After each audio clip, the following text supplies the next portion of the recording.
Verso il numero 7, esattamente Mura, avanza a ventaglio la formazione dell'Atletico Uri con l'intervento difensivo da parte dei giocatori bianco-blu che possono ripartire adesso di rimessa qui sulla corsia di destra esattamente con Cortetu, avanza la formazione mineraria, insidiosissima in attacco, parte il rete, c'è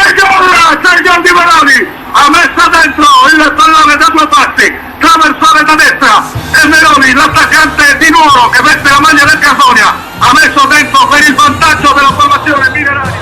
come ha potuto verso la parte mediana del campo, ancora un batti, si gioca adesso sempre sulla tre quarti campo del Carbonia, buono l'intervento all'opera di Cordetu, cerca di mettere in movimento Gassamà, buona l'apertura verso Gassamà, lo scambio tra i due, ancora Gassamà, sempre sulla sinistra, grande azione del Carbonia, parte il traversale, tiro,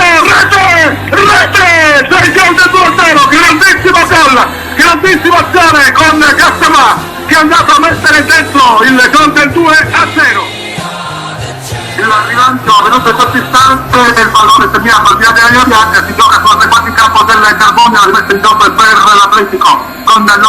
Olmetto. Nuovo tentativo, ma i giocatori del Carbonia veramente stanno facendo una guardia incredibile alla difesa, stanno giocando benissimo, cercano chiaramente di interpretare al meglio anche la fase difensiva, finora si sono riusciti per bene. Riprende a fare il gioco con Olmetto, sempre sulla sinistra, il sopra l'indietro verso Cardone. Intendono molto bene i giocatori, quindi assegna il pallone verso il centro a Fanta, gioca nella messa campo del Carbonia, lancio in telario, buone controllo, attenzione, grandissimo gol, controllo e tiro, un gol incredibile, dal limite dell'area e chiaramente l'Atletico Uri realizza il gol del 2-1.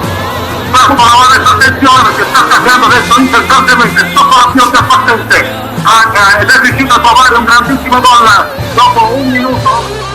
Pronto la battuta, il tocco verso il giocatore con la maglia numero 7 Mura, lo scambio tra i due, avanza ancora l'Atletico Uri, attenzione perché c'è adesso il Carbonia che sta per compiere un compasticcio alla stessa propria di rigore, ma poi si passano con Cortetu, pallone dedicato a Meloni, finisce a terra l'attaccante del Carbonia, calcio di punizione alla stessa della fascia all'interno del cerchio di centrocampo per Fabrizio Minerario che può avanzare con l'ottimo lavoro di gambe ad opera di Gassamà che appoggia verso Meloni, tiro! La palla che sfiora il palo con Meloni che ha calciato col destro, la palla indirizzata sul primo palo, probabilmente deviazione ad opera di un difensore della formazione di casa che ha spedito leggermente il pallone a fondo campo con Meloni vicinissima al gol del 3-1, mentre chiaramente qui continua incessante la pioggia, calcio dalla Badissimo per la formazione mineraria, parte l'azione in aria, stacca di testa,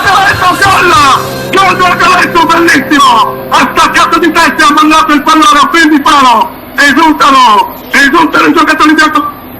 per il Carbonia che sta disputando una grandissima partita sul terreno, su uno stadio non facile per tutte le altre formazioni, con l'Atletico Uri che stava spingendo sull'acceleratore e Meloni ha staccato molto bene in testa, anzi si trattava di Angeletu con la maglia numero 8, Angeletu ha realizzato un gol di testa meraviglioso.